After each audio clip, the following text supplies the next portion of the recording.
गुरु साक्षात् परम ब्रह्म तस्मै श्री गुरवे नमः। श्रुति स्मृति पुराणानाम् आलयं करुणालयं नमामि भगवत्पादशङ्करं लोकशङ्करम्। எல்லோருக்கும் நமஸ்காரம். பலன் தருகிற பதிகங்கள் வரிசையில்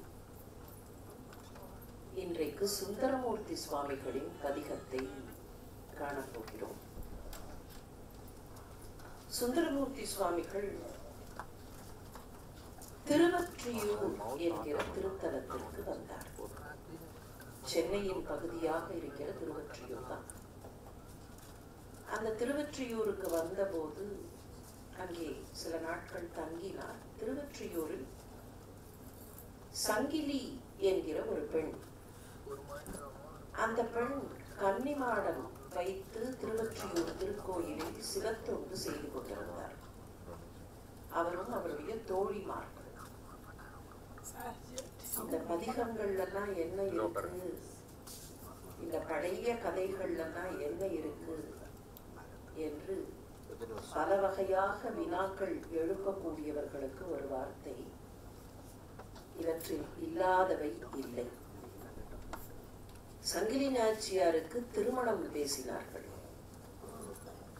அந்த பெண்ணுக்கு திருமணத்துல நாட்டம் இல்லை. நாசுக்காக பெற்றோர்களிடத்துல வேண்டாம் என்று சொன்னார்.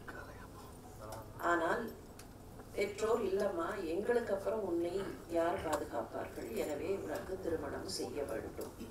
இது எப்போ 7th century. மனம் பேசினார்கள். துரதிருஷ்டவசமாக யாரை கல்யாணம் பேசினார்களோ பேச்சுவார்த்தை நடக்கும் போதே அந்த இளைஞர் மாண்டு போனார். சங்கிலி Nachiyar use this as an opportunity. நான் கல்யாணம் வேண்டாம்னு சொன்னேன், நீங்க ஃபோர்ஸ்ஃபுல்லா மனம் பேசினீர்கள், பாருங்கள் இப்படி நடந்து விட்டது, இறைவனுக்கு இதில் சம்மதம் இல்லை, எனவே என்னை இப்படியே இருக்க விடுங்கள். அதுக்கப்புறம் பெற்றோர்களும் அக்செப்ட் பண்ணி கொண்டார்கள். கன்னிமாடம் கட்டி நான் சிவத்தொண்டு செய்கிறேன். அந்த காலத்துல அதுக்கு ஒரு பர்மிஷன் இருந்திருக்கு. இன்னைக்கு நம்ம women decide their own fate, their own destiny, empowerment என்னென்னமோ சொல்றோம் இல்லையா. ஒரு பெண் தன்னுடைய வாழ்க்கையை தீர்மானம் செய்து கொள்வதற்கு, நான் கன்னிகையாகவே இருக்கிறேன் என்று சொல்லுவதற்கான உரிமையை சமுதாயம் கொடுத்திருந்தது. ஆனா அதை ரொம்ப நேர்மையா நியாயமா கடவுளுடைய வழிபாட்டில் செலவழிப்பது அப்படின்னு ரொம்ப கல்ச்சர்டா அழகான விஷயமாக வைத்திருந்தது. அதை நாம புரிஞ்சுக்காம, இல்ல இதெல்லாம் பழங்காலம், இல்ல அந்த பழங்காலம்னு நாம சொல்ற பழங்காலத்துல எவ்வளவு ஃபார்வர்ட் திங்கிங், எவ்வளவு நேர்மையான மாடர்ன் திங்கிங் இருந்திருக்கு. அந்த பெண் கன்னிமாடம் கட்டி அந்த திருக்கோயிலிலேயே இருந்தார்கள். அப்பதான் சுந்தரர் அங்கே வருகிறார். சில நாட்கள் தங்குகிறார். இறைவனுடைய விளையாட்டு, அவருக்கு அந்த பெண் மீது காதல் ஏற்படுகிறது. காரணம், அந்த சங்கிலி நாச்சியார் என்பவர் ஆதியில் திருக்கைலாயத்தில் பார்வதி தேவியின் சிறடி பெண்ணாக இருந்து, அதன் பின்னர் இறைவனுடைய திருவிளையாட்டால் பூமியில் தோன்றியவர். அவரைத்தான் சுந்தரர் கல்யாணம் பண்ணிக்கணுங்கிறது அவர்களுக்கு இருந்த ஒரு டெஸ்டினி. சுந்தரருக்கு காதல் வருகிறது. யார்கிட்ட போய் கேட்பார்? அவர் நேர தியாகேச பெருமான் கிட்ட போனார். திருவொற்றியூர் தியாகேச பெருமான் கிட்ட போய், எனக்கு சங்கிலியை திருமணம் செய்து வைத்தார். தியாகேச பெருமானும் தூது போவதற்காக சங்கிலி நாச்சியாரிடத்தில் போனார். அந்த அம்மா சொன்னார்கள், இவருக்கு ஏற்கனவே கல்யாணமாகி திருவாரூர்ல பறவைன்னு ஒரு மனைவி இருக்கான்னு நான் கேள்விப்பட்டிருக்கேனே, உம்முடைய வந்தொண்டர், நான் எப்படி கல்யாணம் பண்ணிக்கிறது? அதுக்கப்புறம் சொன்னார்கள், ஒரே ஒரு கண்டிஷன், அவர் இங்கேயே தங்கறதா இருந்தா நான் கல்யாணம் பண்ணிக்கிறேன், இல்லைன்னா முடியாது, திருவொற்றியூரை விட்டு வெளியில போகக்கூடாது. சரி, நான் அவர்கிட்ட சொல்றேன்னு தியாகேசர் புறப்பட்டு திருப்பி சுந்தரர்கிட்ட வந்தார். இந்த மாதிரி அவள் சத்தியம் செய்து கேட்கிறாள். இப்ப என்ன பண்றது? சத்தியம் செஞ்சுதான் கொடுத்தாகணும் இவருக்கு. ஏன்னா இவர் தான் ஃபர்ஸ்ட் மூவ் பண்ணிருக்கிறது, உன்னை திருமணம் செய்து கொள்ள வேண்டும்னு. சரி, நான் சத்தியம் செய்யறேன் அப்படிங்கும்போது சிவபெருமான் சொன்னார், நீ சத்தியம் செய்து கொடுத்து விடு. நான் சத்தியம் செஞ்சு கொடுக்குறேன், நாளைக்கு அவளை வர சொல்லு, நான் சத்தியம் பண்ணி கொடுக்குறேன். ஆனால் ஒரே ஒரு சின்ன ரிக்வெஸ்ட், நான் சத்தியம் பண்ணுறச்சே நீ சந்நிதியில் இருக்காத, நீ போய் மகிழ மரத்துக்கு அடியில் ஒழிச்சுக்கோவோம். யாரு? சிவபெருமான் கிட்ட. சரின்னுட்டு அவரும் போயிட்டார். அவர் அங்க போய் என்ன சொன்னார்? அம்மா, சத்தியம் செய்து கொடுக்கிறேன் என்று வந்தோண்டன் சொல்லிவிட்டான். ஆனா நீ என்ன பண்ணு, மகிழ மரத்தடியில சத்தியம் பண்ணி கொடுக்கணும்னு கேட்டுட்டு நாளைக்கு அப்படின்னுட்டு அவர் வேலையை பார்த்தார். அடுத்த நாள் காலை சன்னதியில் அந்த பெண்ணும் தோழியும் இருக்கிறார்கள். இவரும் போனார் வந்தோண்டர். அந்த தோழி சொன்னா, இது என்ன இருந்தாலும் மனிதர்கள் விவகாரம், இதை போய் எதுக்கு சந்நிதியில சத்தியம் பண்ணணும், நீங்கள் மகிழ மரத்தடிக்கு வாருங்கள். புரிஞ்சு போச்சு, யார் பண்ணின விளையாட்டுன்னு புரிஞ்சு போச்சு. இப்போ இதுக்கு மேல காலை பின்னால வைக்க முடியாது. அதனால மகிழ மரத்தடிக்கு போனார். மகிழ மரத்துக்கு பின்னாலேருந்து அப்படி கண்ணை சிமிட்டினாராம். ஆட்டின்யா அப்படின்னு. இன்னமும் நீங்க பார்க்கலாம், திருவொற்றியூர் கோவில்ல அந்த மகிழ மரம் இருக்கும். மகிழ மரத்துக்கு பின்னால இறைவன் நின்றதாக அந்த 2 காலடி தடங்கள் இருக்கும். இதெல்லாம் நடந்து கல்யாணம் நடந்தது. அங்கேயே தங்கி இருந்தார். இருந்தாலும் அவருக்கு திருவாரூர் தியாகேசரை பார்க்காம இருக்க முடியாது. திருவொற்றியூர் தியாகேசர் இருந்தா கூட அவருக்கு திருவாரூர் தியாகேசர் தான் க்ளோசஸ்ட் கம்பேனியன். அதனால திருவாரூருக்கு போகணும்னு ஆசை வந்தது. திருவாரூருக்கு போறதுக்காக புறப்பட்டார். திருவொற்றியூர் எல்லையை தாண்டும் போது பார்வை போயிற்று.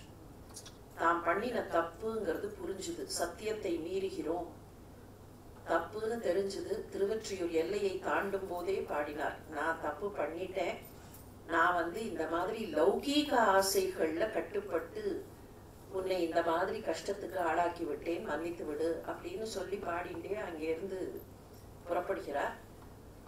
திருவொற்றியூர்லேருந்து திருமுல்லை வாயில், வட திருமுல்லை வாயில்னு சொல்றோமே, அங்க வந்தார். அங்க இறைவனை பாடிவிட்டு திருவெண்பாக்கம், அங்கதான் கோல் கிடைத்தது.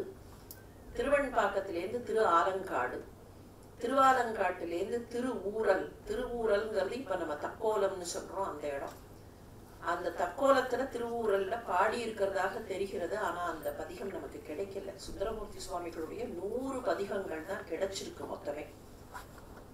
அதனால நிறைய பாடல்கள் கிடைக்காமல் போயிருந்திருக்க வேண்டும்.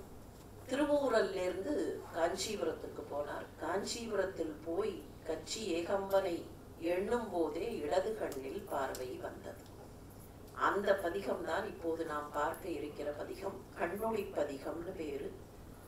சுந்தரருடைய தேவாரத்திற்கு பொதுவாகவே திருப்பாட்டுன்னு பேரு. 3 பேருடைய பாடல்களையும் தேவாரம்னு சொன்னா கூட திருநாவுக்கரசருடைய பதிகங்களுக்கு மாத்திரம்தான் தேவாரம்ங்கிற ஸ்பெஷல் நேம் வில் அப்ளை. திருக்கடை காப்பு அப்படிங்கிறது ஞானசம்பந்தருடைய பதிகங்களுக்கான பெயர். ஏன்னா முதல்ல அந்த பலஸ்ருதி திருக்கடை காப்பு பாட ஆரம்பிச்சவர் அவர்தான். சுந்தரருடையது திருப்பாட்டு. ஏன் திருப்பாட்டுனா, இந்த பாட்டை கேட்கணுங்கிறதுக்காக சிவபெருமான் எத்தனையோ திருவிளையாடல். இவர்கிட்ட பாட்டு கேட்கறதுக்கு அவருக்கு அவ்வளவு சந்தோஷம். அதனால இது திருப்பாட்டு, இறைவன் உகந்த பாட்டு என்பதனால் திருப்பாட்டுன்னு பேரு. சுந்தரருடைய பதிகங்கள்லயும் இந்த 11வது பாட்டு இருக்கும், 11th verse.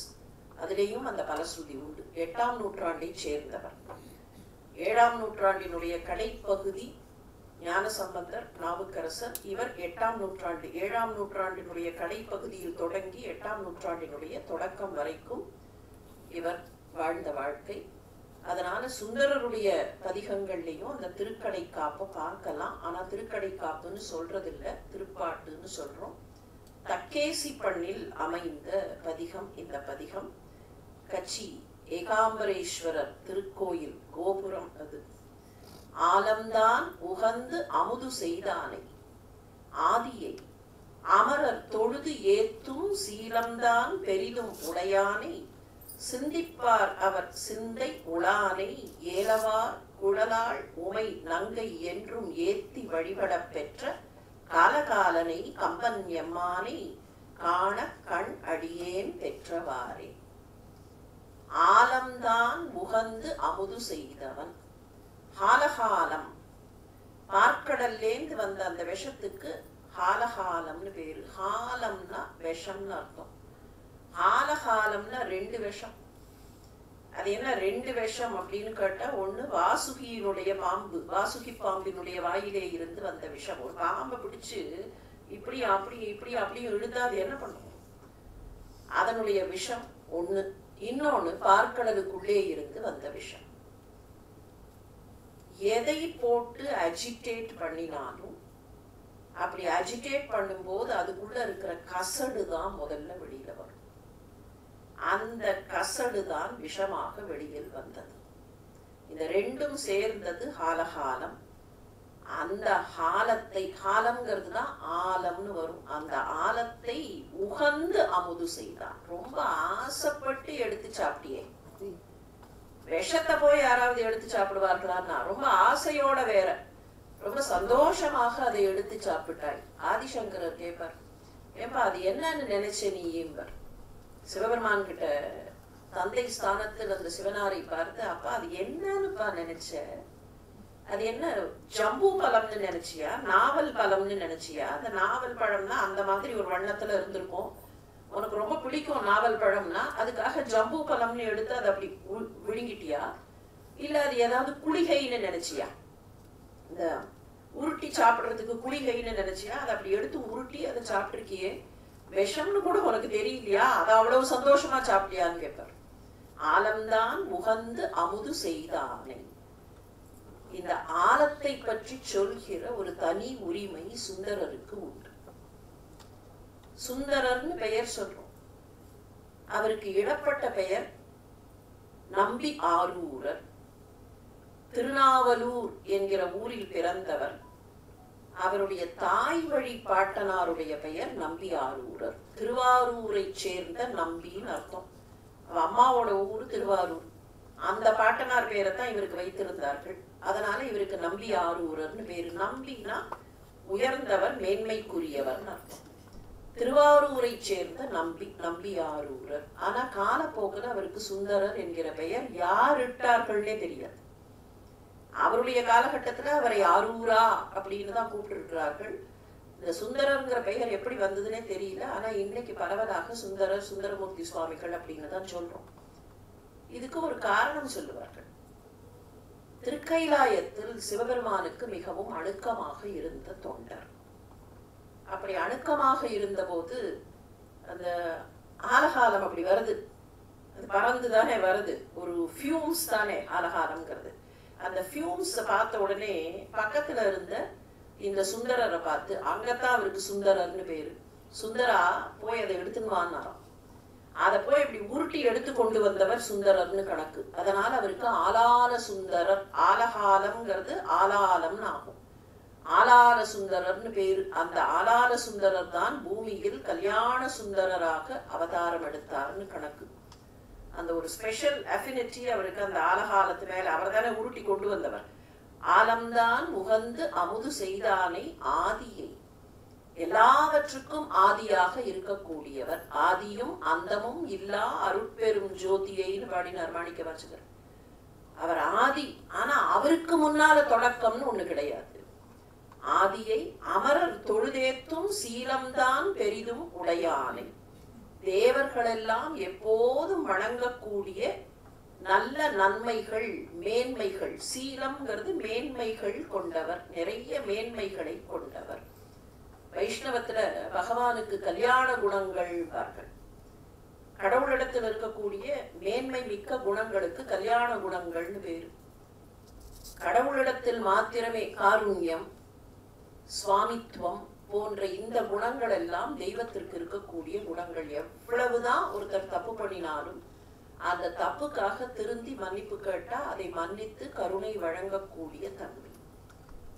அமரர் தொழுது ஏத்தும் சீலம்தான் பெரிதும் உடையானை.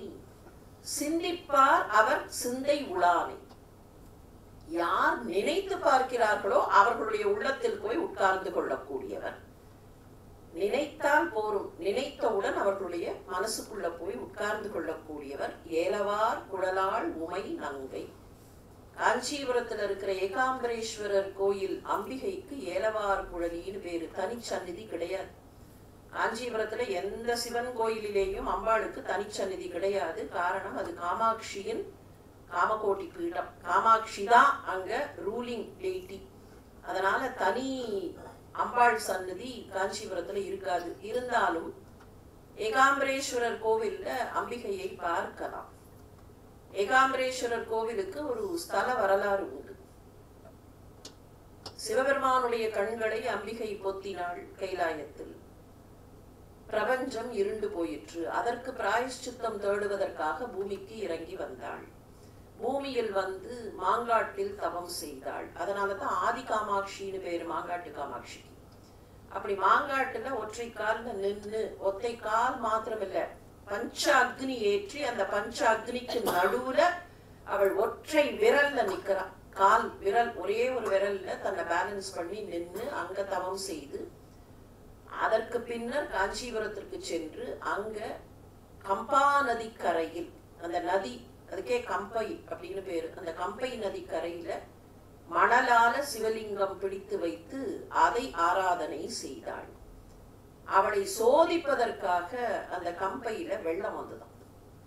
அடடா, இந்த வெள்ளம் அப்படியே மணல் லிங்கத்தை அடிச்சுன்னு போயிடுமே அப்படிங்கிறதுக்காக அந்த லிங்கத்தை விட மனசு இல்லாமல் அப்படியே கட்டி பிடிச்சுக்கிறான்.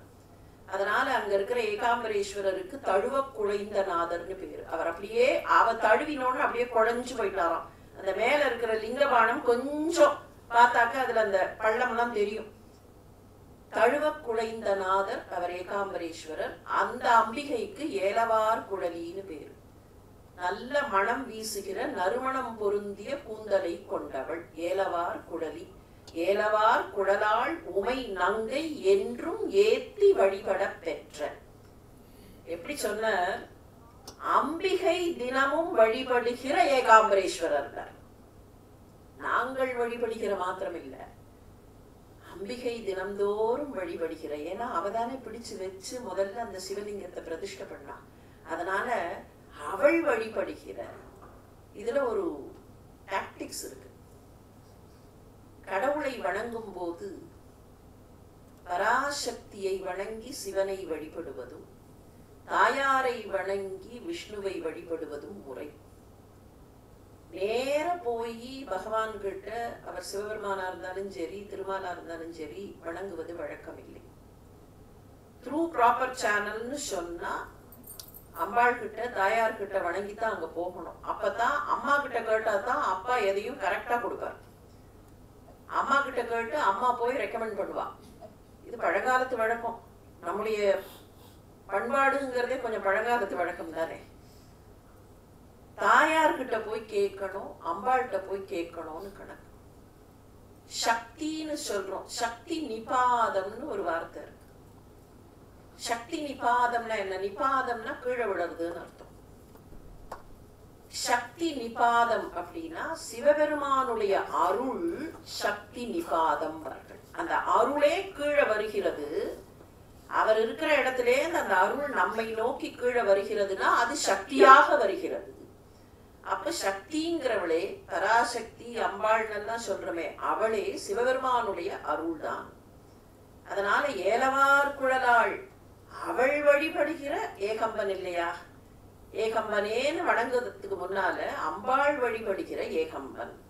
ஏலவார் குழலாள் உமை நங்கை என்றும் ஏத்தி வழிபட பெற்ற காலகாலனை கம்பன் எம்மானை. காலகாலன், காலன்னா யமன்னு நமக்கு தெரியும். காலகாலன்னா யமனுக்கே யமனாக இருந்தவன், யமனை காலால் உதைத்தவன். அதனால காலகாலன். கம்பன் எம்மான். இந்த கம்பன்கிறது ஏகம்பன் அப்படிங்கிறது தான் கம்பன்னு வருகிறது. கம்பன் எம்மானை காண கண் அடியேன் பெற்றவாறே. நான் என்னுடைய கண் பார்வையை பெற்றுவிட்டேன், ஒரு கண்ணில் பெற்றுவிட்டேன். ஏன் பெற்றேன் என்றால் இந்த கம்பனை கண்ணார தரிசிக்க வேண்டும் என்பதனால் பெற்றேன். இந்த ஆச்சரியத்தை நான் என்ன சொல்லுவேங்கிறார். கம்பன் எம்மானை காண கண் அடியேன் பெற்றவாறே. அத பெற்றவாறே அப்படின்னு ஒரு ஏகாரம் கொடுக்கும் போதே என்ன ஆச்சரியம் இது! எப்படி எனக்கு அவரை பார்க்கறதுக்காக கண்ணை கொடுத்துட்டாரே. அதுலயும் கூட இடதுகண் பார்வை வந்ததுன்னு சொல்றோம். அம்பாளுடைய பாகமே இடபாகம் தானே. அது அம்பாள் அருளால் அவருக்கு அங்கே இடதுகண் கிடைத்ததுன்னு கணக்கு. ஏன் அங்க ஸ்பெசிபிக்கா இடதுகண்னு சொன்னா, வாமபாகத்திற்குரியவள் அவள் முதலில் வழங்கி விட்டாள். சிவபெருமான் கூட இன்னும் கொடுக்கல. ஆனா அவ பார்த்தாளாம், அடடா இந்த குழந்தை பார்வை இல்லாம கஷ்டப்படுறதேன்னு அவ தன்னுடைய அருளை கொடுத்து விட்டால் வலது கண் பார்வை திருவாரூர்ல போய் தான் கிடைக்க போகுது. அப்ப அம்பாளுடைய அனுகிரகத்தால் இங்கே இடது கண் பார்வை பெற்றார் அப்படின்னு அதற்காக இங்கே பாடியது தன்னுடைய கண் பார்வை மீளப்பெற்று பாடியது. இப்போதும் கண் நோய்கள் இருப்பவர்கள் இந்த பதிகத்தை தினம்தோறும் பாராயணம் செய்தால் அந்த நோய்கள் நீங்க பெறும். நேத்துக்கு இங்க உட்கார்ந்திருந்த ஒருத்தர், இன்னைக்கு அவர் வர முடியல, வெளியூர் போயிருக்கார், 2-3 நாள் கழிச்சு வந்துருவார் மறுபடியும். நேத்துக்கு இங்கே இந்த பதிகம் தான் அப்படின்னு சொல்லிட்டு நம்ம புறப்பட்டு போனதுக்கு அப்புறம் அவர் கீழே வந்து சந்திச்சார். இந்த பதிகத்தை சொல்லி எனக்கு பெருசா இருந்த கண் நோய் தீர்ந்து போயிற்று. அது அவர் சொன்ன அந்த ஸ்டேட்மெண்ட்டை சொல்றதுல தப்பு இல்லை. அவர் என்ன சொன்னார்னாக்க, தி ophthalmologist who saw him, முதல்ல பார்த்தபோது பார்த்தவர் அவரே தான் அதுக்கப்புறம் பார்க்குறாரு. இந்த பதிகத்தெல்லாம் ஒரு 4-5 மாசம் சொல்லிட்டு அதுக்கப்புறம் மறுபடியும் ரிவ்யூக்கெல்லாம் போன போது அவர் சொன்னாராம், உங்களுக்கு யானை மாதிரி வந்தது இப்போ சின்ன கொசு மாதிரி மாறி போச்சு. Something like an elephant, the problem that you had எங்களால தீர்க்க முடியாம ஒரு பெரிய எலிஃபென்ட்டா இருந்தது, it has now become a mosquito அப்படின்னு அவர் சொன்னாருன்னு எனக்கு அந்த அப்படியே அந்த அவர் சொன்ன ஸ்டேட்மெண்ட் அவர் எனக்கு மெசேஜ் கொடுத்தார்.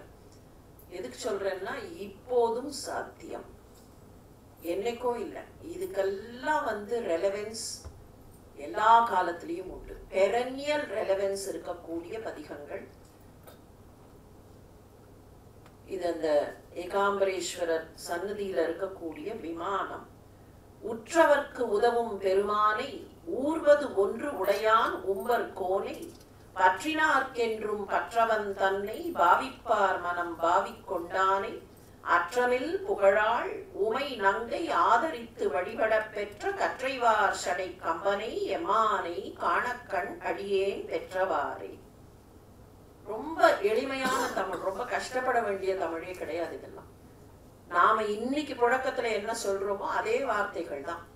உற்றவர்க்கு உதவும் பெருமான், பக்கத்துல நின்று உதவி கேட்கக்கூடியவர்களுக்கு, உற்றவர்னா அருகில் வந்தவர்கள், அப்படி அருகில் எனக்கு இந்த மாதிரி பிரச்சனை அப்படின்னு சொல்லக்கூடியவர்களுக்கு உதவுகிற பெருமான். ஊர்வது ஒன்று உடையான், தான் ஊர்ந்து போவதற்கு ஒரு வாகனத்தை கொண்டவன், தன்னுடைய ஊர்தியாக ரிஷபத்தை கொண்டவன். ஊர்வது ஒன்று உடையான், ஊர்தி அப்படிங்கிறதுதான் வாகனத்துக்கு இருக்கிற பெயர். எது ஊர்ந்து செல்லுமோ அது ஊர்தி. உம்பர் கோனை, தேவர்களுக்கு தேவாதி தேவன், உம்பர்னா தேவர்கள், தேவர்களுக்கு தலைவனான தேவாதி தேவனை பற்றினார்க்கு என்றும் பற்றவன் தன்னை. யார் பிடித்து கொண்டார்களோ அவர்களுக்கு எப்போதும் பற்றுக்கோடாக இருப்பவன். யாரை பிடித்து கொள்ள வேண்டும்னா, சுத்தி இருக்கிற விஷயங்கள் எல்லாம் இல்லை, இந்த லௌகீகத்தெல்லாம் விட்டுட்டு பகவானை பிடித்து கொள்வது. லௌகீகத்தை மொத்தமா விட்டுட்டு பகவானை பிடிச்சுக்கலாமான்னா சாத்தியமே இல்லை, நடக்கவே நடக்காது. குரங்கு ஒண்ணு இருக்கும், சாதாரணமா எல்லாரும் இந்த குரங்கெல்லாம் பார்த்துருக்கோம் இல்லையா? இந்த குரங்கு என்ன பண்ணும், மரத்துல கிளைக்கு கிளை தாவும், ஒரு கிளையிலேருந்து இன்னொரு கிளைக்கு தாவணும். லௌகீகத்திலேருந்து ஆன்மீகத்துக்கு தாவணும் அப்படின்னு வச்சுப்போம். நாம பல சமயத்துல என்ன நினைக்கிறோம்னா, இதெல்லாம் முடியட்டும், இதெல்லாம் முடிஞ்சதுக்கு அப்புறம் நான் என்ன பண்ணுவேன் தெரியுமா, ராமகிருஷ்ணா கோவிந்தான்னு போயிடுவேன். இதெல்லாம் எப்ப முடியுது? இந்த Ramakrishna Govinda will get postponed. இது முதல்ல 40ல் ஆரம்பிக்கும், 50க்கு போகும், 60க்கு போகும், 70க்கு போகும். அதுக்கப்புறம் இல்ல பேர குழந்தைகளுக்கு எல்லாம் கல்யாணம். முதல்ல பேர குழந்தைகளை கொண்டு போய் பள்ளிக்கூடத்துல விடணும். அதுக்கப்புறம் என்ன இருந்தாலும் ஒரே ஒரு பேரன், அவனுக்கு ஒரு கல்யாணத்தை பண்ணிட்டு அப்புறம் அவனுடைய குழந்தைய பார்த்துட்டு இது இப்படி போயிட்டே இருக்கும். இந்த கிளையிலேருந்து அந்த கடைக்கு தாவணும் குரங்கு. இந்த கிளைய விட்டுட்டு அந்த கடையை பிடிக்கிறேன்னு சொன்னா நடக்காது. இதை பிடிச்சுட்டு இருக்கோம், இதை பிடிச்சுட்டு இருக்கிறச்சியே இந்த கையை போட்டு அங்க தாவும். இதை விட்டுட்டு நான் இதை பிடிக்கிறேன்னா இதுவும் பிடிக்க முடியாது, இதையும் பிடிக்க முடியாது, கீழே பொத்துன்னு விழ வேண்டியதுதான், மறுபடியும் ஒரு சைக்கிள் சுத்திட்டே இருக்க வேண்டியதுதான். அதனாலதான் நம்முடைய பெரியவர்கள் என்ன சொன்னார்கள்னா, இருப்பது இருக்கட்டும், இதற்கு இடையில் இறைவனை நினைத்து பார்க்க. அப்ப கொஞ்சம் கொஞ்சமா transfer of responsibilities, transfer of job அப்படின்லாம் சொல்றோமா இல்லையா? ஒரு ஆஃபீஸ்ல as we go up, as we ascend up, மெல்ல நம்ம ரெஸ்பான்சிபிலிட்டியை we transfer it to the next generation or the next incumbent. அதே மாதிரி தான் வாழ்க்கையில மெல்ல மெல்ல மெல்ல சில பொறுப்புகளை விட்டு விட்டு விட்டு மெல்ல போகும்போது இந்த பற்றுக்கோடு, பற்றுக பற்றற்றான் பற்றினையினர் வள்ளுவர். எதுக்கு நான் அவனை பிடிச்சுக்கணும் அப்படின்னு கேள்வி கேட்டா, இந்த பற்று விடற்கு, இதை விடணும்னா அங்க பிடிச்சுட்டா தான் இதை விட முடியும், இல்லைன்னா விட முடியாது. கண்ணும் காதும் மூக்கும் நாவும் மேனியும் சரியான விஷயங்கள்ல ஈடுபடணும்னு சொன்னா அதை கொண்டு போய் நல்ல விஷயத்துல ஒட்ட வைக்கணும். நல்ல விஷயத்துல ஒட்ட வச்சாச்சுன்னா அது தரிகட்டு போகாது. நல்ல விஷயத்துல ஒட்ட வைக்காம இத கண்ட்ரோல் பண்ணுன்னு சொன்னா நடக்காது. அதனாலதான் பற்றினார் போய் பற்றுக, இறைவனை பற்றுக. அப்படி ஒரு தடவை காலை பிடிச்சாச்சுன்னு சொன்னா அதுக்கப்புறம் தானே உறவாக இருக்கக்கூடியவன், பற்றினார்க்கு என்றும் பற்றவன். நீ அன்னைக்கு வந்து என் காலை பிடிச்சே, இன்னைக்கு என்ன சரியா கவனிக்கல, அதனால நான் உன்னை விட்டுடுவேன்னு விடமாட்டார். எல்லோருக்கும் உறவாக இருக்கக்கூடிய ஒரே ஒருவர் பரம்பொருள் தான். பற்றினார்க்கு என்றும் பற்றவன் தன்னை பாவிப்பார் மனம் பாவிக்கொண்டானை. யார் நினைக்கிறார்களோ அவர்களுடைய உள்ளத்தில் முழுமையாக பறந்து விடக்கூடியவர். பாவித்தல் அப்படின்னு சொல்றமே, சிந்தித்தல் அர்த்தம். சிந்திப்பவர்கள் மனசுல தங்கி இருக்கக்கூடியவர். வெறுமன தங்குறது மாத்திரம் இல்ல, முழுசா நிறைஞ்சு தங்குவர். மாணிக்க வாசகர் நமச்சிவாய வாழ்க நாதந்தாள் வாழ்கன்னு சொல்லிட்டு அதுக்கப்புறம் ஒரு வார்த்தை சொன்னார், இமைப்பொழுதும் என் நெஞ்சில் நீங்காதான் தாழ்வாழ்கன்னார். ரொம்ப அழகான வார்த்தை அந்த வரிக்குள்ள இருக்கு, நீங்காதான். இலக்கணத்துல எல்லாம் ஆக்டிவ் வாய்ஸ், பாசிவ் வாய்ஸ் அப்படின்னு எல்லாம் ஏதோ சொல்லுவார்கள். நீங்காதான் அப்படிங்கிறது யாருடைய வேலை? நாம நீக்கினாலும் அவர் நீங்க மாட்டார், அவர் போக மாட்டார். நீங்காதான்னா அவரே புறப்பட்டு போறதுதான் நீங்குதல். நீக்குதல்னா நாம தூக்கி போடுறோம்னு அர்த்தம். நாமே தூக்கி போட்டா கூட இமைப்பொழுதும் என் நெஞ்சில் நீங்காதான், அவன் என்னுடைய நெஞ்சத்தை விட்டு போக மாட்டான். நான் எவ்வளவுதான் குப்பைக்காடா வச்சிருந்தாலும் அந்த குப்பைக்காட்டுல கூட வந்து ஒட்டி கொள்ளக்கூடியவர். சுந்தரமூர்த்தி சுவாமிகள் வாழ்க்கையிலேயே ஒண்ணு நடந்தது. திருவாரூர் கோவிலுக்குள்ள சில வரைமுறைகள்லாம் உண்டு. அங்க போய் அந்த தேவாசிரிய மண்டபத்துல அடியார்களை வணங்கி விட்டு தான் கோவிலுக்கு போகணும். அது எல்லா இடத்துலயும் உண்டு, திருவாரூர்ல ரொம்ப ஸ்பெசிபிக்கா உண்டு. இவர் அங்கெல்லாம் போக மாட்டார். அவர் தான் என்னோட ஃப்ரெண்டாச்சே, நான் நேர போறேன்னு போயிடுவார். விரண்மண்டர்னு இன்னொரு தொண்டர், அவர் பார்த்தார் இந்த மாதிரி எல்லாம் நேர போகக்கூடாதுன்னு ஒரு நாள் வந்து தடுத்தார். தடுத்துட்டு நீ உள்ள போக கூடாது, அடியார்களை வணங்கினால் உள்ளே போகலாம், இல்லை என்றால் போகக்கூடாதுன்னார். இவருக்கு கொஞ்சம் வீம்பு. சுந்தரமூர்த்தி சுவாமிகள் நீங்க அந்த படத்தை பார்த்தாலே தெரியும், கொஞ்சம் அப்படி ஆடம்பரமா படாடோபமா தான் இருப்பார், ரொம்ப வீம்பு. அந்த வீம்புல சரி நான் கோவிலுக்குள்ள போகல அப்படின்னு வெளியில போயிட்டார். வெளியில போயிட்டாரே தவிர மனசு துடிக்கிறது. சுத்தி சுத்தி வர ஏதோ வீம்புல சொல்லிட்டேனே, இப்ப திருப்பி போனாலும் அந்த வீம்பு குறைஞ்சு போயிடும். ஏன்னா அங்க விரண்மண்டர் உட்காந்துட்டு இருப்பார். நான் என்ன பண்றதுன்னு தெரியலையேன்னு சுத்தி சுத்தி வர, இந்த மாதிரி பண்ணிட்டேனே தியாகேசா தியாகேசான்னு தவிக்கிறேன். நல்ல வெயில் நேரம், திருவாரூர் காவிரி ஆற்றங்கரை கோடை காலத்துல எப்படி இருக்கும். சுத்தி சுத்தி வர்றார், ஒருத்தரும் இல்லை வீதியிலேயே, ஒருத்தரும் இல்லை. இவருக்கு தரிசனம் பண்ணாம இருக்க முடியல. தியாகேஸ்வரர் ஆரூரா அப்படின்னு ஒரு குரல் கேட்டுது. யாரு தன்னை கூப்பிடுகிறார்கள்? ஒருவேளை விரண்மண்டர் தான் வந்து கூப்பிடுறாராக்கும்னு ரொம்ப அப்படின்னு அப்பாசையோட திரும்பி பார்த்தார். யாரையுமே காணும் வீதியில. 2-3 தடவை குரல் கேட்டுது.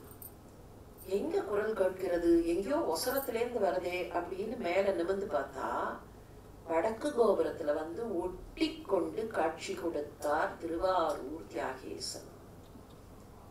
ஒட்டு தியாகேசர்னு பேரு இருக்கு. அந்த கோபுரத்துல வந்து அப்படி ஒட்டிண்டானா, இருக்கிற இடத்துல ஒட்டிண்டு அரூரான்னு கூப்பிட்டாராம். இப்பவும் வடக்கு கோபுரத்துக்கு பக்கத்துல ஒட்டு தியாகர் சன்னதி இருக்கு. இந்த நிகழ்ச்சியை ரீகேப் பண்ற மாதிரி அங்க ஒட்டு தியாகர் இருக்கார். இருக்கிற சின்ன இடத்துல நாம கொஞ்சம் மனசுல இடம் கொடுத்தோம்னா அதை முழுமையாக நிரப்பிக்கொண்டு தான் அங்கே சிம்மாசனத்தில் கொலுவிருப்பவர் பாவிப்பார் மனம் பாவி கொண்டானை. அற்றமில் புகழாள், குறைவே இல்லாத புகழை கொண்டவள் உமை நங்கை ஆதரித்து வழிபடப் பெற்ற, அவள் எப்போதும் தன்னுடைய ஆதாரமாக வைத்து வழிபடுகிற கற்றைவார் சடை கம்பன். நல்ல நீண்ட ஜடாபாரத்தை கொண்டவர் கற்றைவார் சடை கம்பன் எம்மானை காண கண் அடியேன் பெற்றவாறே. என்ன ஆச்சரியம், நான் இப்படி ஒரு கண் பார்வையை இங்கே பெற்றது. நடுவுல அந்த திருக்கோயில் காட்சிகளை கொஞ்சம் மானசீகமாக பார்த்து கொள்ளலாம். திரியும் முப்புறம் தீப்பிழம்பாக செங்கண் மால்விடை மேல் திகழ்வானை, கரியின் ஈர் உரி போர்த்து உகந்தானை, காமனை கனலா விழித்தானை, வரிகொள் வெள் வளையாள் உமை நங்கை மருவி ஏத்தி வழிபடப் பெற்ற பெரிய கம்பனை எங்கள் பிரானை காண கண் அடியேன் பெற்றவாறே. திரியும் முப்புறம் தீப்பிழம்பாக. நேற்றுக்கு திரு அதிகை அப்படிங்கிற திருத்தலத்தை பார்த்தோமே, அந்த திரு அதிகையில தான் 3 புறங்களையும் எரித்தார்னு கணக்கு. தாரகாக்ஷன், கமலாக்ஷன், வித்யுன்மாலின்னு 3 ராட்சசர்கள். 3 பேரும் விதவிதமா வரம் வாங்கி கொண்டார்கள். வரம் வாங்கி கொண்டது மாத்திரமில்லை, 3 பேரும் கோட்டை கட்டி கொண்டார்கள். ஒருத்தன் தங்க கோட்டை கட்டினா, ஒருத்தன் வெள்ளி கோட்டை கட்டினா, ஒருத்தன் இரும்பு கோட்டை கட்டினா, இந்த கோட்டை வில் ப்ரொடெக்ட் அஸ் அப்படிங்கிற ஒரு எண்ணத்துல இருந்தான். அதோடு நிறுத்தல, சிவபெருமானுடைய அம்சம் மாத்திரமே எங்களை அழிக்க முடியும், ஏனென்றால் நாங்கள் சிவபக்தர்கள். அதுக்கு அடுத்த ஒரு கண்டிஷன் போட்டாங்க, 3 கோட்டையும் ஒரே நேர்கோட்டில் வரணும். அப்படி ஒரே நேர்கோட்டில் வர சமயத்துல ஒரே ஒரு அம்பு 3ஐயும் தொலைச்சா மட்டும்தான் எங்களை வீழ்த்த முடியும், இல்லை என்றால் முடியாது. அறிவை வைத்துக் கொண்டு ஆண்டவனை கட்டுப்படுத்தி விடலாம்னு நினைக்கிறதுனுடைய விளைவு இதெல்லாம். பல நேரத்துல என்னோட அறிவை வச்சு நான் அப்படி அவர்களை மடக்கிட்டேன் பத்தியா அப்படின்னு நினைக்கிறோமே, இந்த ராட்சசர்கள் அதைத்தான் பண்ணினார்கள். எல்லா ராட்சசனும் அப்படிதான். என்னுடைய அறிவை வச்சு நான் மடக்கிட்டேன். Intelligence and intellect are not power at all. Unfortunately இந்த வெஸ்டர்ன் திங்கிங்ல knowledge is power, intelligence is power. பாருங்கிறதே கிடையாது. நம்ம சிஸ்டத்துல நான் அதிகாரம் பெற்றவன், எனக்கு பலம் இருக்கிறதுங்கிறதே கிடையாது. அப்புறம் என்ன நாலேஜ் இஸ் பவர்? நம்ம நாலேஜ் எல்லாம் முழுசா இருந்துருமா? எல்லாத்தையும் நம்ம எல்லாரும் தெரிந்து வைத்திருக்கிறோமா? முடியுமா? சாத்தியமா? அப்ப how can knowledge become power? Knowledge is not power. என்னதான் நாலேஜ் இருந்தாலும் I am only a speck in the cosmos அப்படிங்கிற அடக்கம் இருக்கே, அதுதான் பார். அந்த அடக்கத்தை தான் நம்முடைய இந்த கிரந்தங்கள் எல்லாம் சொல்லி தருகின்றன. அதனாலதான் ராட்சசர்கள் இன்டெலிஜென்ஸை வச்சு என்னென்னமோ திட்டம் போட்டார்கள். ஒரே நேர்கோட்டுல 3 ரதமும் வரணும், அப்ப ஒரே ஒரு அம்பு தொலைக்கணும். அவர்களோட பிளான் என்ன? அந்த அம்பு அங்க புறப்படும் போதே ஒரு ரதத்தை இந்த பக்கம் அந்த பக்கம் திருப்பியாச்சுன்னா நேர்கோடு போச்சு. புறப்பட்டார், முப்புராதிகளை அழிப்பதற்காக புறப்பட்டார். மேரு மலையை வில்லாக வளைத்துக் கொண்டார். இதுல தேவர்களுக்கு வேற ஒரு நம்பிக்கை. அவ்வளவு கஷ்டமான ஒரு கண்டிஷன் அவர்கள் போட்டிருக்கிறார்கள். நம்ம உதவி இல்லைன்னா சிவனால அவர்களை அழிக்க முடியாது. இவர்களும் கொஞ்சம் தலையை நிமிர்த்தி இருந்தார்கள். 2 பேருக்கும், அவர்களுக்கும் சரி இவர்களுக்கும் சரி, பாடம் கற்பிப்பதுன்னு முடிவெடுத்தார். மேரு மலையை வில்லாக வளைத்தார். ஒரு அம்பு வேணுமே, ஒரு அம்பு 3ஐயும் தொலைக்கணும். மகாவிஷ்ணு வந்து நின்றார். நான் அம்பாக மாறுகிறேன்னார். சரி கடம்பு. அவர்கள் 3 பேருக்கும் கோட்டை இருக்கு, அப்ப நமக்கும் ஒரு ரதம் வேணும். அவனியை ரதமாக மாற்று. அந்த ரதத்திற்கு அர்க்கேந்து சரணம். அவனி ரதம் அர்க்கேந்து சரணம். அந்த ரதத்தை யார் ஓட்டுறது? சிருஷ்டிக்கு தலைவனான பிரம்மா ஓட்டட்டும். பிரம்மா சாரதியாக இருக்க அந்த ரதம் புறப்பட்டது. அந்த ரதம் புறப்பட்டு அதுக்கப்புறம் அதுல நிறைய கிளைக்கதைகள்லாம் வந்தது. பல வகையான கிளைக்கதைகள். அது அச்சு இற்று போச்சு. அச்சிறுபாக்கத்துல விநாயகர்னால விநாயகரை வழிபடவில்லை அப்படின்னு ஒண்ணு. இங்க கோடம்பாக்கம்னு சொல்றோம். கோடு அம்பாக்கம். கோடுனா மலை. மலையையே தன்னுடைய கையில் வில்லாக வளைத்தவருடைய பகுதிங்கிறதுனாலதான் கோடம்பாக்கம்ங்கிற பெயர். வியாக்கிரபாதர் அங்கேயும் வழிபட்டார். அதனால அதுக்கு பக்கத்துல புலியூர், கோடம்பாக்கம், புலியூர். இதெல்லாம் பிற்காலத்துல நம்ம என்ன பண்ணிட்டோம்னா இந்த பழைய பெயர்கள் எல்லாம் மாத்தி புதுசு புதுசா அவரவர்களுக்கு என்னெல்லாம் பெயர்கள் தோன்றுமோ அந்த பெயர்களை கொண்டு வந்துட்டோம். ஒரிஜினலா அந்த கல்வெட்டுகள்ல பார்த்தா சோழ நாட்டு காலத்திலேயே, சோழர்கள் அரசாண்ட காலத்திலேயே அது புலியூர் கோட்டம், புலியூர் கோட்டத்து கோடம்பாக்கம் தான் அது. இந்த மாதிரி நிறைய கதைகள் இந்த முப்புறம் எரிக்க புறப்பட்டதற்கு உண்டு. அம்போட போனார், வில்லோட போனார். தேவர்கள் கொஞ்சம் இருமாப்போடு இருந்தார்கள். அம்புமே வேண்டாம். எதுக்கு அம்பு? இந்த அம்பும் கூட வேண்டாம். ஏன்னா திருமால் நாம் தானே நினைச்சாராம். அவருடைய அந்த லேசான கர்வத்தையும் அடக்க வேண்டும்ங்கிறதுக்காக அம்பையும் எடுக்கல, வில்லையும் எடுக்கல. அந்த தேர்ல நிற்கிறார். 3 தேரும் அங்க வருகிறது, 3 கோட்டைகளும். ஒரே ஒரு சின்ன புன்சிரிப்பு, சின்ன சிரிப்பு சிரிச்ச உடனே 3 பத்தி எரிச்சுது. உலோகங்கள் அப்படியே உருகி போயின. 3 அரக்கர்களும் அழிந்து போனார்கள். இறைவன் நினைத்தால் அம்பும் வேண்டாம், வில்லும் வேண்டாம், இந்த மாதிரி எந்த ஆயுதங்களும் வேண்டாம். அந்த ஒரு சின்ன சிரிப்பு, திரியும் முப்புறம் தீப்பிழம்பாக. சரி, இந்த ராட்சசர்கள்லாம் யாரு என்ன அப்படின்னு கேட்கலாம். இதுல இருந்து நாம கத்துக்க வேண்டிய பாடம் ஒண்ணு இருக்கு. No metal will save us. தங்கக்கோட்டை, வெள்ளிக்கோட்டை, இரும்பு கோட்டை, we always think மெட்டல் ஏதோ காப்பாத்திரும். அது எந்த விதத்துல இருந்தாலும் சரி, எந்த மெட்டலும் காப்பாத்தாதுங்கிறது தான் இந்த முப்புறம் தீப்பிழம்பாக எரிந்த கதை. திரியும் முப்புறம் தீப்பிழம்பாக செங்கண்மால் விளை மேல் திகழ்வானை. அம்பையே அவர் யூஸ் பண்ண போறது இல்லைன்னு தெரிஞ்ச உடனே மகாவிஷ்ணு என்ன பண்ணிட்டார்? அவருக்கு ரிஷபமாக மாறி நின்றார். அந்த சிரிப்பு சிரிக்கிறச்சே, அப்ப தேர்ல ரிஷபம் இருக்காது இல்லையா? ரிஷபத்தோட போகல, தேர்ல தானே போயிருக்கார். சிரிப்பு சிரிக்கிறச்சே ரிஷபம் வந்துருது. திருமாலே ரிஷபமாக, அதுதான் செங்கண்மால் விடைமேல் திகழ்வானை. செங்கண்மாலே ரிஷபமாக, விடைங்கிறது ரிஷபம். செங்கண்மாலே ரிஷபமாக மாறிக்கொள்ள அந்த ரிஷபத்தின் மீது திகழ்வானை கரியின் ஈருரி போர்த்து உகந்தானை. இது யானையினுடைய அந்த தோலை போர்த்து கொண்டது. கஜமுகாசுரன் கஜசம்ஹார மூர்த்தியாக யானையின் தோலை போர்த்து கொண்டது. கரியின் ஈர் உரி போர்த்து உகந்தானை. கரி யானை, உரிங்கிறது தோலுக்கான பெயர். ஈருரி அப்படிங்கும் போது பெருசா இருக்கக்கூடிய தோல். யானையினுடைய தோல் பெருசா தானே இருக்கும். அந்த தோலை எடுத்து போர்த்து கொண்டவனை காமனை கனலா விழித்தானை. தன்னுடைய நெற்றிக்கண்ணை திறந்து நெருப்பாக மன்மதனை எரித்தவன். காமனை கனலா விழித்தானை வரிகொள் வெள் வளையாள் உமை நங்கை. நல்ல வரிகள் இடப்பட்ட அழகான வளையல்களை அணிந்தவள். வெள் வளையாள், வெண்மையான வளைகள். சாதாரணமா அந்த காலத்துல வளைகள் சங்கினால் செய்யப்பட்டன. சங்கினால் செய்யப்பட்டனங்கிறத விட சங்கிலிருந்து செய்யப்பட்டனங்கிறது தான் கரெக்ட்.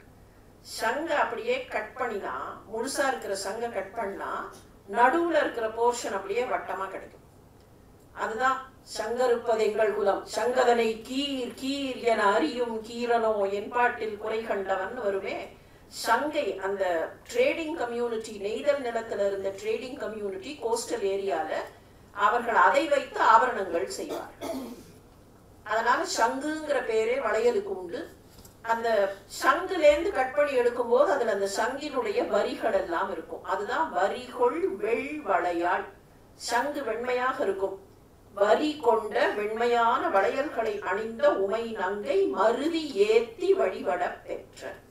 அவள் எப்போதும் தன்னுடைய உள்ளத்தில் வைத்து வழிபடுகிற பெரிய கம்பனை, ஏகம்பன், அந்த ஏகம்பன் பெரிய கம்பன், அவர்தானே பரம்பொருள், உச்சத்தில் இருப்பவர். பெரிய கம்பனை, எங்கள் பிரானை, எங்களுடைய தெய்வமாக இருப்பவரை காண கண் அடியேன் பெற்றவாறே.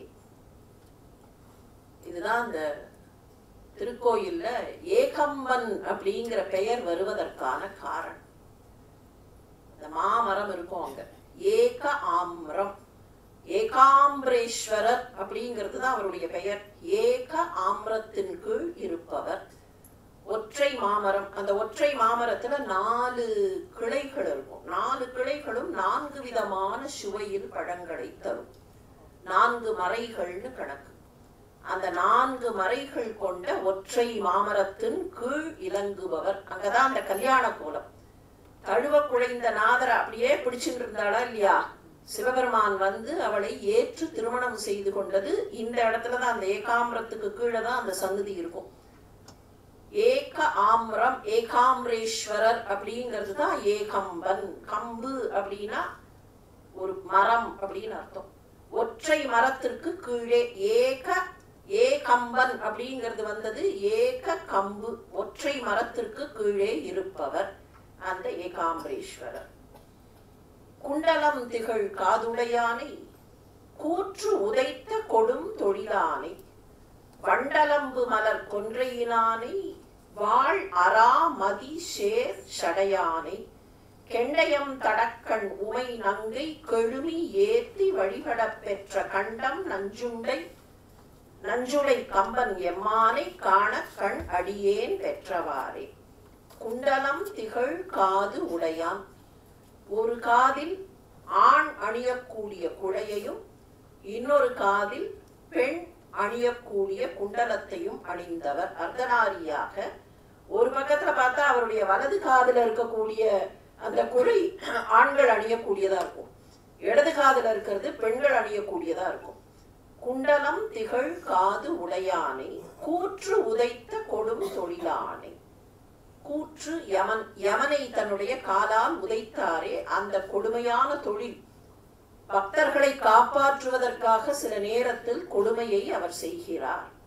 கொடுமைனா இந்த இடத்துல தீங்குன்னு அர்த்தம் இல்லை. யமனை உதைக்க வேண்டிய, கடுமையாக உதைக்க வேண்டிய கட்டாயம் அவருக்கு வந்தது. அவர் கால் எவ்வளவு வலிச்சிருக்கும் யமனை போய் உதைக்கணும்னா. கூற்று உதைத்த கொடும் தொழிலானை, வண்டு அலம்பு மலர் கொன்றை. அலம்புதல்னு சொன்னா சத்தமிடுதல் அல்லது அசைதல். அலம்பு, ரொம்ப அலம்பாதேம்பார்கள். ரொம்ப ஆரவாரமா நான் தான் இப்படி நான் தான் அப்படின்னு பேசினா ரொம்ப அலம்பாதே. இந்த அலம்புதல்ங்கிறது வாய் சத்தமிடுதல், ரொம்ப ஆரவாரமாக ஆர்ப்பாட்டமாக தன்னை பற்றியே பேசிக்கொள்ளுதல். இந்த இடத்துல அலம்புதல், வண்டு அலம்பு. வண்டு சுத்தி சுத்தி வந்து ரீங்காரம் இடும். நல்ல பூ இருக்கிறதுனால அந்த பூவை சுற்றி வண்டுகள் ரீங்காரம் விடுகின்றன. அம்பாளுடைய கூந்தலிலேயும் சரி, சிவன் அணிந்திருக்கிற கொன்றை மாலை, அந்த கொன்றை மாலையில இருக்கிற நல்ல பூ, அந்த தேனுக்காக வண்டு வந்து ரீங்காரம் இடுகிறது. வண்டு அலம்பு மலர் கொன்றையினானை, வண்டுகள் ரீங்காரம் விடக்கூடிய புத்தம் புது பூவாக இருக்கிற கொன்றை மலர்களை மாலையாக அணிந்தவனை. வாழ் அரா மதி ஷேர் சடையானை. வாழ்னாக்க நல்ல பளபளப்புன்னு அர்த்தம். பளபளப்பாக பிரகாசமாக இருக்கிற தன்மை தான் வாழ். வாழ் அரா மதி, இந்த இடத்துல பளபளப்பாக இருப்பது பாம்பு மாத்திரம் இல்ல, திங்களும் பளபளப்பா இருக்கு. பிரகாசமாக இருக்கிற சந்திரன், பாம்பும் பளபளப்பா இருக்கு. அராங்கிறது பாம்பு. பாம்பையும் சந்திரனையும் தன்னுடைய ஜட்டாபாரத்தில் சுமந்தவர். அங்க பாம்பும் இருக்கு, சந்திரனும் இருக்கு. கெண்டயம் தடங்கண் உமை நங்கை, கெண்டை மீன் போன்ற அழகான விழிகளை கொண்ட உமை. கெண்டயம் தடங்கண் உமை நங்கை கெழுமி ஏத்தி, கெழுமுதல்னா தழுவிக்கொள்ளுதல் அர்த்தம், ஆலிங்கனம் செய்தல். அவள் ஆலிங்கனம் செய்து ஏத்தி வழிபட்ட அந்த கண்டம் நஞ்சுளை கம்பன், தன்னுடைய தொண்டையில் அந்த விஷத்தை வைத்துக் கொண்டிருக்கிற நஞ்சுண்ட கண்டன். நஞ்சுண்ட கண்டனை கம்பன் எம்மானை காண கண் அடியேன் பெற்றவாறே. கடைசி வரி வரைக்கும் சிவபெருமானுடைய பலவிதமான வர்ணனை. அதுதான் இந்த மாதிரி பதிகங்கள்ல இருக்கக்கூடிய ஒரு ஸ்பெஷாலிட்டி. சிவபெருமானை பலவிதமாக வர்ணிக்கும் போது ஆட்டோமேட்டிக்காக இதற்கு ஒரு மந்திர பலம் கிடைக்கிறது. நாம நினைப்போம் இந்த வார்த்தைகள் எல்லாம் மந்திரம் வந்து விடுகிறதானா? வருது, கண்டிப்பாக வருகிறது. எப்படின்னா, நம்மை அறியாம இதை படிக்கும் போது நீங்க ஏதாவது ஒரு இடத்துல உட்கார்ந்து இதை வெறுமன படித்து பாருங்கள். அந்த டிஸ்கிரிப்ஷன்லயே நம்ம கண்ணு முன்னால பகவான் நிற்பார்.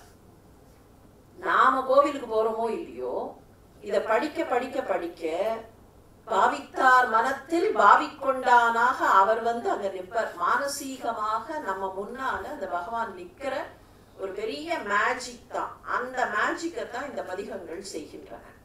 நம்மை அறியாமல் நம்மை கொண்டு போய் தெய்வத்தின் சந்நிதியில் நிற்க வைப்பது.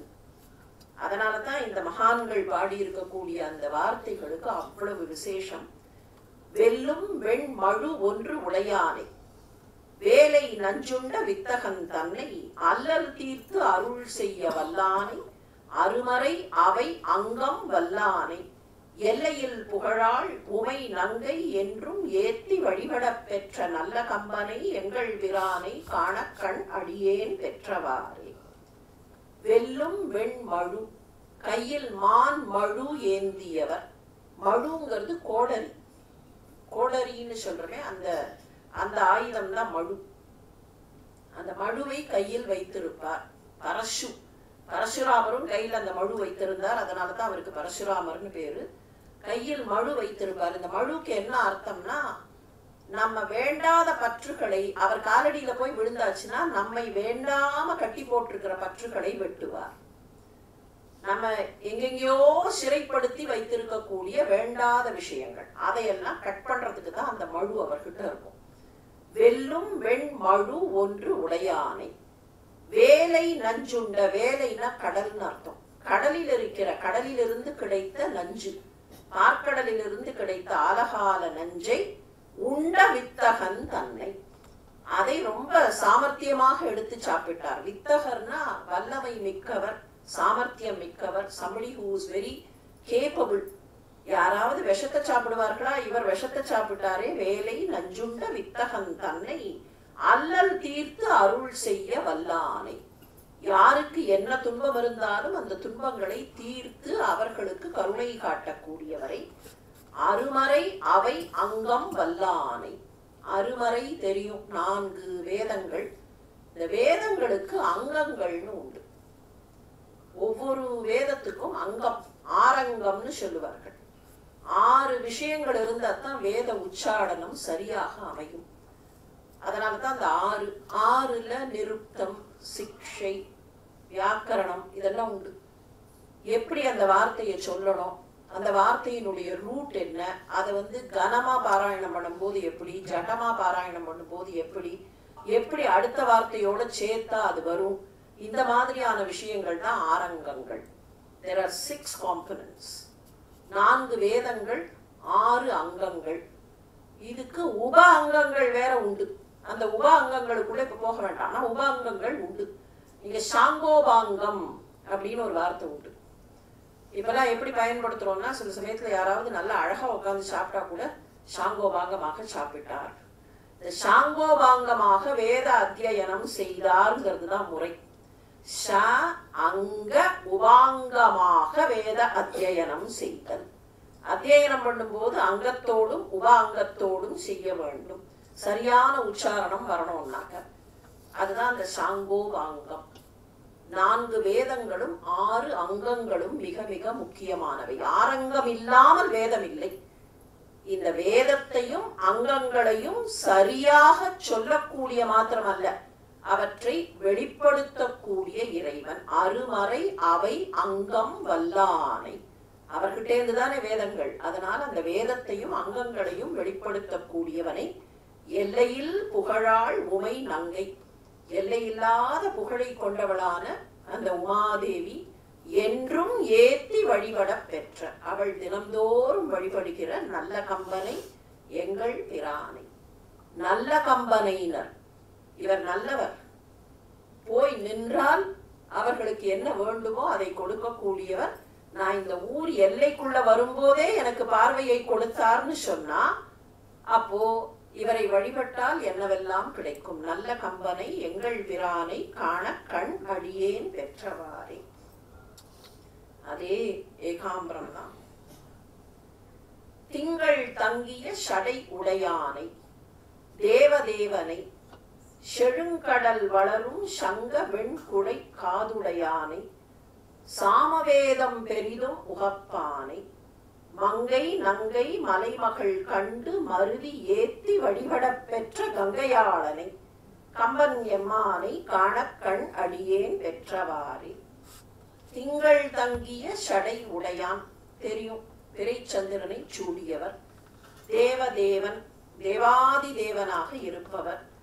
செழுங்கடல் வளரும் சங்க வெண்குழை காது உடையானை. அவர் அணிந்து கொண்டிருக்கிற குழை சங்குனால செஞ்சது. சங்க வெண்குழை எவ்வளவு நேச்சுரலான ஒரு வாழ்க்கை முறை, அதுதான் இதுல வரக்கூடிய ரிஃப்ளெக்ஷன். இயற்கையாக கிடைக்கக்கூடிய சங்கு, அதுல இருந்து தான் வளையல்கள் பண்ணினார்கள், அதுல இருந்து தான் அணிந்து கொள்ளக்கூடிய ஆபரணங்களையும் செய்தார்கள். ஈகோ ஃப்ரெண்ட்லி அப்படின்னு சொல்றோமே, அந்த ஈகோ ஃப்ரெண்ட்லியா இருக்கக்கூடிய ஆபரணங்கள். Nothing was anti natural. அந்த சங்குல இருந்து அவருடைய குழை, வெண்குழை. அந்த சங்கு எங்க வளர்கிறது? கடலில் வளரக்கூடிய சங்கு. செழுங்கடல் வளரும் சங்க வெண்குழை. அப்படிப்பட்ட குழையை அணிந்து கொண்டவர். சாமவேதம் பெரிதும் உகப்பானை. சாமவேத கீதன் அப்படின்னே சிவபெருமானுக்கும் பெயர் உண்டு, திருமாலுக்கும் பெயர் உண்டு. ஆழ்வார்கள் பாடும்போது சாமவேத கீதியனை அப்படின்னு பாடுவார்கள். நாவுக்கரசர் பாடும்போது நீதான் அப்பா சாமவேதம் அப்படின்னே பாடுவார். வேதத்தினுடைய பொருள், வேதம்னு சொல்றோம், அந்த வேதத்தினுடைய பொருள் என்ன, வேதத்துக்குள்ள இருக்கக்கூடிய பொருள் என்ன? அந்த காலத்து ரிஷிகளுக்கு மந்திர திரஷ்டான்னு பேரு. மந்திர திரஷ்டாக்கள். வை மந்திர திரஷ்டா? மந்திரத்தை பார்த்தவர்கள் அர்த்தம். இஃப் யூ டிரான்ஸ்லேட்டட் டைரக்ட்லி, மந்திரங்களை பார்த்தவர்கள். மந்திரத்தை எப்படி பார்க்கறது? ரொம்ப சிம்பிள். எழுதி வச்சு பார்த்துடலாம். எழுதி வச்சு பார்க்கலாம்னு சொன்னா அந்த காலத்துலதான் எழுதி வைக்கிற வழக்கமே கிடையாது. எழுதாக்கிழவி தானே வேதம்ங்கிறதே. எழுதாக்கிழவி. காதும் காதும் வச்சா மாதிரிம்பார்கள்.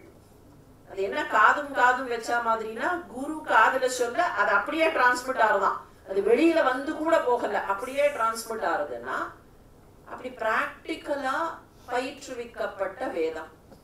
அப்ப அந்த வேதத்தை எப்படி எழுதி வச்செல்லாம் பார்க்க முடியுமா? எப்படி பார்த்தார்கள்?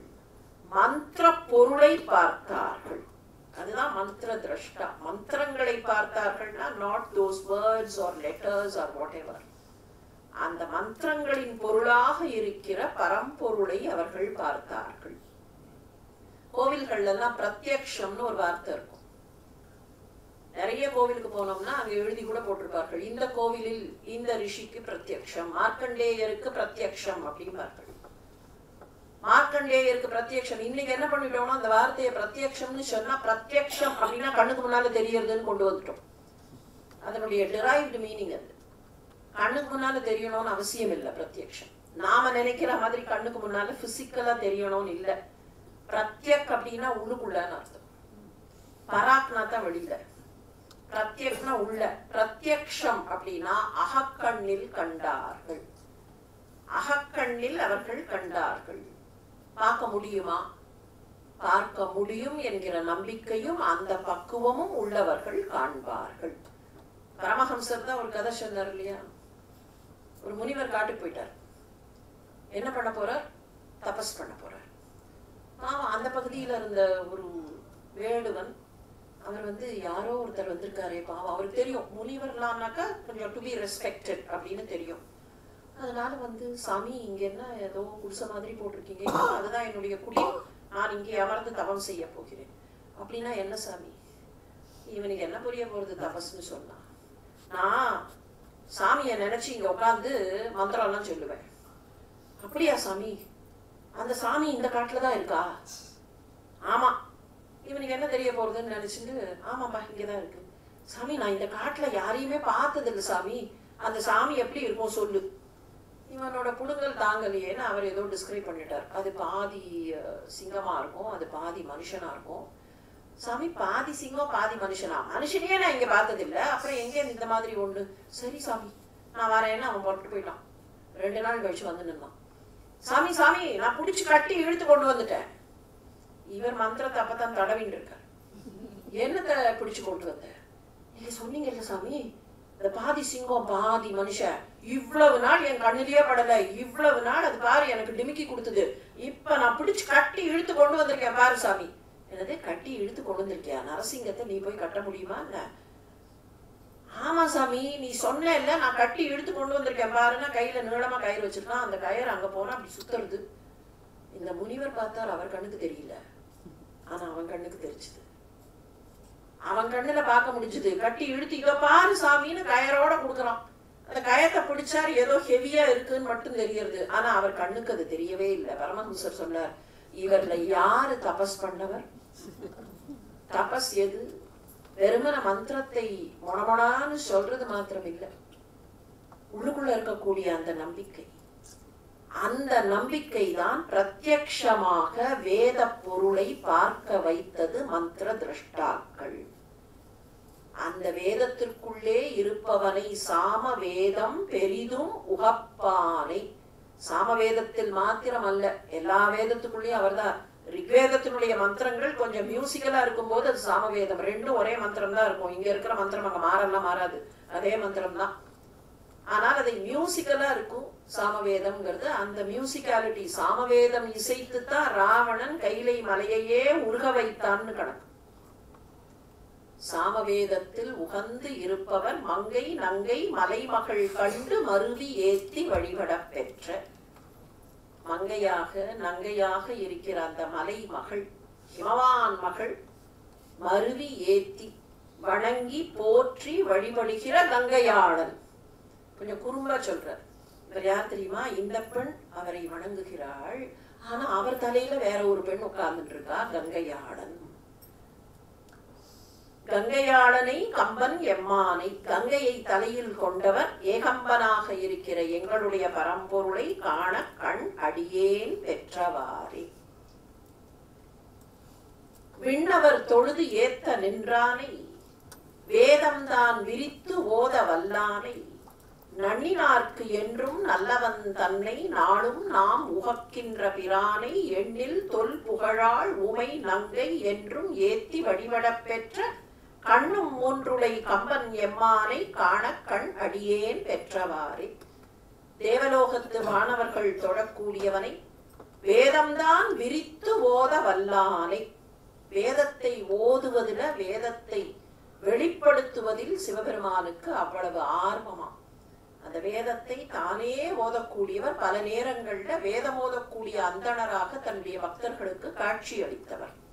வேதம்தான் விரித்து ஓத வல்லானை, நன்னினார்க்கு என்றும் நல்லவன். யார் பக்கத்துல, நண்ணுதல்னா பக்கத்துல போதல், அருகு போதல், அணுகுதல். யார் பக்கத்துல போய் இருக்கிறார்களோ அவர்களுக்கு எப்போதும் நல்லவராக இருப்பவர்.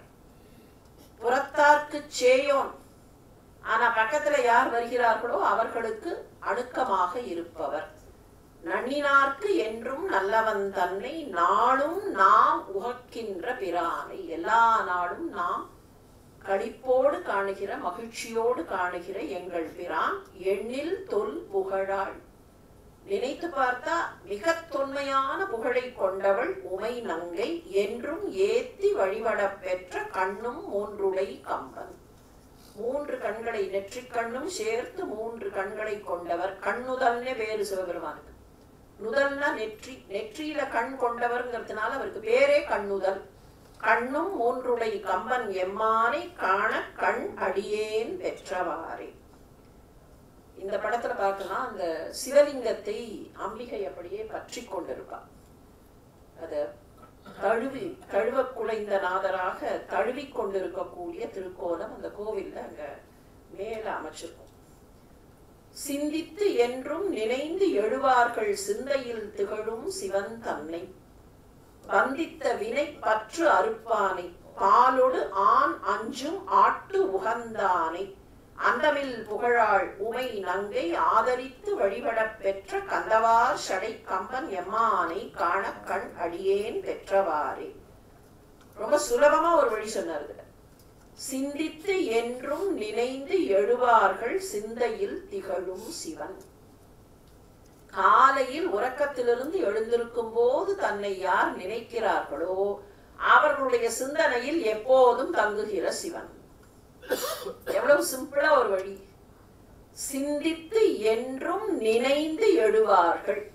அவரை நினைத்து தன்னுடைய சிந்தனையில் அவரை வைத்துக் கொண்டு உறக்கத்திலிருந்து எழக்கூடியவர்களுக்கு சிந்தையில் திகழும் சிவன். அவர்களுடைய சிந்தையில் எப்போதும் திகழக்கூடிய சிவபெருமான் தன்னை பந்தித்த வினை பற்று அறுப்பானை. கட்டி போட்டிருக்கோம் இந்த ஜீவனை, என்னென்னமோ கட்டி போட்டிருக்கோம். பந்த பாசம் அப்படிங்கிறோம். பாசம்னாலே கயறுன்னு தான் அர்த்தம். பாசம்னா கயிறு. நம்ம என்ன சொல்றோம்னா பந்த பாசம், கட்டுகிற கயிறு. கயிறு வேற என்ன பண்ணும்? கயிறுன்னு சொன்னாலே அதுக்கு வேலை என்ன? கயருடைய ஃபங்க்ஷனாலிட்டி கட்டுறது தானே. அது ரொம்ப அப்படியே டபுள் எம்பசிஸ் கொடுத்து பந்த பாசம்னா நம்ம அந்த அளவுக்கு கட்டி போட்டு வச்சிருக்கு. அந்த பந்த பாசத்தை எப்படி வெட்டுறதுன்னு கேட்கலாம். முடியலையே, ட்ரை பண்ணி பார்க்குறோமே, முடியலையே, தானாடா விட்டாலும் சதையாடுகிறது மனசாடுகிறதேங்கலாம். கவலையே பட வேண்டாம். அவரோட காலடியில போய் நீ பார்த்துக்கோப்பா, it is your responsibility, it is not my ரெஸ்பான்சிபிலிட்டினா பந்தித்த வினை பற்று அறுப்பானை அவர் அந்த வேலையை பார்த்துப்பார். எப்படி இந்த பந்த பாசம் கொஞ்சம் கொஞ்சமா குறையணுங்கிறத அவர் பார்த்துப்பார். நாம கவலைப்பட வேண்டிய அவசியம் இல்லை. அவர்கிட்ட போய் சரண்டர் அப்படின்னு சொல்லிட்டா எங்க நம்ம கான்சென்ட்ரேஷனை கொண்டு போய் வைக்கணுமோ அதை வைப்பார். எந்த இடத்துல அதை கட் பண்ணணுமோ அதை கட் பண்ணுவார். எந்த பிரச்சனையும் வராமல் அவர் பார்த்து கொள்வார்.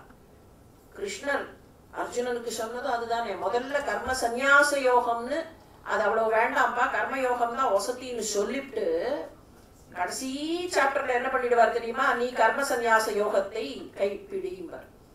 கர்ம சந்நியாச யோகத்தை விட கர்மயோகம் வசத்தினர். படிச்சுட்டே வந்தா 18வது அத்தியாயத்துல வந்தோன்னா அர்ஜுனா கர்ம சந்நியாச யோகத்தை நீ பார்த்துக்கோ, மிச்சதெல்லாம் நான் பார்த்துக்கிறேன். அப்ப அந்த மாதிரி அவர் எல்லாவற்றையும் பார்த்து கொள்வார். பந்தித்த வினை பற்று அறுப்பானை பாலோடு ஆண் அஞ்சும் ஆட்டு உகந்தானை. அபிஷேக பிரியர். சிவபெருமானுக்கு அபிஷேகம் ரொம்ப பிடிக்கும். இங்க பாலோடு ஆண் அஞ்சு. ஆண்னா மாடு. பால் மாத்திரம் இல்லை, மாட்டிலிருந்து கிடைக்கக்கூடிய 5 வகையான பொருட்களை வைத்து அவருக்கு அபிஷேகம் செய்வது வழக்கம். பாலும் பசுவினுடைய வாய், நீர், கோமியம் இதெல்லாம் சொல்றோம் இல்லையா, இதெல்லாம் சேர்த்து அவருக்கு 5 பொருட்கள் எல்லாம் பசுகிட்டேருந்து தான் கிடைக்கும். அந்த பொருட்களை வைத்து அவருக்கு அபிஷேகம் செய்வது பாலோடு ஆண் அஞ்சும் ஆட்டு உகந்தானை. ஆட்டுங்கிறது அபிஷேகம், அந்த நீராட்டை உகந்தவன். அந்தமில் புகழாள் உமை நங்கை. எல்லையில்லாத முடிவே இல்லாத புகழை கொண்டவள் ஏலவார் குழலி. அவள் ஆதரித்து வழிபட பெற்ற கந்தவார் ஷடை கம்பன். கந்தம் அதுதான் இங்க வருது. கந்தவார் ஷடை கம்பன். நல்ல நீண்ட ஜட்டாபாரம், அதுல நல்ல நறுமணம், சுகந்தமாக இருக்கிற ஷடை கம்பன். ஜட்டாபாரத்தை கொண்ட எம்மானை காண கண் அடியேன் பெற்றவாறே. இதுதான் அம்பிகை. அந்த கோவில்ல இருக்கிற ஒரு ஓவியம் இது. அம்பிகை பிடித்து கொண்டிருப்பான் அந்த சிவலிங்கத்தை. மேலேந்து பாக்குறாரு பாருங்கள், அந்த படத்திலேயே தெரியும். மேல ஒரு முகம், ஒரு தலை தெரியுது. அங்கேருந்து அப்படி பார்த்துட்டு இருக்காராம், அவன் கரெக்டா பண்றாளா அப்படின்னு. வரங்கள் பெற்று உழல் வாழறக்கர்த்தம் வாலியபுரம் 3 எரித்தானை. நிரம்பிய தக்கன் தன் பெரு வேள்வி நிரந்தரம் செய்த நிற்கண்டகனை. பரந்த தொல் புகழாள் உமை நங்கை பரவி ஏத்தி வழிபட பெற்ற கரங்கள் 8 கம்பன் எம்மானை காணக்கண் அடியேன் பெற்றவாறே. வரங்கள் பெற்று உழல் வாழ் அரக்கர்தம் வாலியபுரம் 3. கொஞ்சம் முன்னால பார்த்தமே, இந்த 3 அரக்கர்கள் நிறைய வரங்களை பெற்றுக்கொண்டு அதை வைத்துக்கொண்டு சுத்தி சுத்தி வந்து, உழல்தல்னா சுற்றி வருதல், அந்த வரங்களை வைத்துக்கொண்டு மைட் இஸ் ரைட் அப்படிங்கிற எண்ணத்துல சுற்றி சுற்றி வந்த வாழறக்கர். நல்ல பளபளத்த அந்த அரக்கர்கள் தான் வாலியபுரம். வாலியபுரம்னா வலிமை மிக்க புறங்கள். முப்புறங்கள் 3ம் வலிமையானவை. 3 கோட்டைகளும் ரொம்ப ஸ்ட்ராங்கா இருந்த கோட்டைகள். வாலியபுரம் 3 எரித்தானை. அந்த 3ஐயும் எரித்தவர். நிரம்பிய தக்கன் தன் பெரு வேள்வி நிரந்தரம் செய்த நிற்கண்டகன். தக்ஷன் யாகம் பண்ணா, அந்த யாகத்தை நிரந்தரம் செய்தல்னா தரைமட்டமாக்குதல்.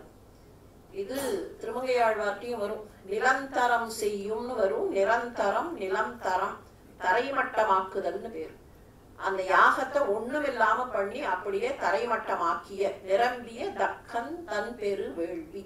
தக்ஷனுடைய யாகத்தை நிரந்தரமாக்கியவர், தரைமட்டமாக்கிய நிற்கண்டகன். கண்டகன் அப்படின்னா முள் கொண்டவன் அர்த்தம். கண்டகன், கண்டகம் அப்படிங்கிற வார்த்தை. கண்டம், கண்டகம் அப்படின்னா முள்ளு. கண்டங்கத்திரின்னு ஒண்ணு உண்டு. கத்திரியிலேயே முள்ளு முள்ளா இருக்கிறது தான் கண்டங்கத்திரி. கண்டகர் அரக்கர்களுக்கு தான் வழக்கமா கண்டகர் அப்படிங்கிற பேர் வரும். ஏன்னா முள்ளு போல குத்துவார்கள் மற்றவர்களை. இங்க நிஷ்கண்டகன், எந்த விதத்திலையும் யாரையும் குத்த மாட்டார். போய் அவர் பக்கத்தில் நின்றால் அவர்களை எல்லாம் ஆதரித்து கொள்ளக்கூடியவர். அந்த தக்ஷனுக்கு கூட அதுக்கப்புறம் மன்னிப்பை தருகிறார். அதனாலதான் நிஷ்கண்டகன். அவன் தப்பு பண்ணின போது அவனுக்கு தண்டனை கொடுத்தவர், ஆனால் அதற்கு பின்னர் அவனை ஆதரித்தவர். நிரந்தரம் செய்த நிஷ்கண்டகனை பரந்த தொல் புகழ் உமை நங்கை. அதேதான், உமை நங்கைக்கு எப்படியெல்லாம் அவள் புகழை கொண்டவள். அம்பிகையை அதிகமாக பாடுகிறார். பரந்த தொல் புகழாள் உமை நங்கை பரவி ஏத்தி வழிபட பெற்ற அவளால் ஆதரித்து அவள் வழிபட்ட கரங்கள் எட்டுளை கம்பன் எம்மானை. இந்த கரங்கள்ங்கிறது இங்க கை இல்ல, அக்கரங்கள் அப்படின்னா அக்ஷங்கள். அக்ஷங்கள் கண்கள் 8 கொண்டவர். அது என்ன கண்ணு 8? அவருக்கு 5 முகம்னு கணக்கு. அப்போ 5 × 3 15 கண்ணு வரணும் இல்லையா? ஒரு முகத்துக்கு 3 கண்ணு, 5 முகங்கள் கொண்டவர் சிவபெருமான். அப்ப 15 கண்ணு வரணும்.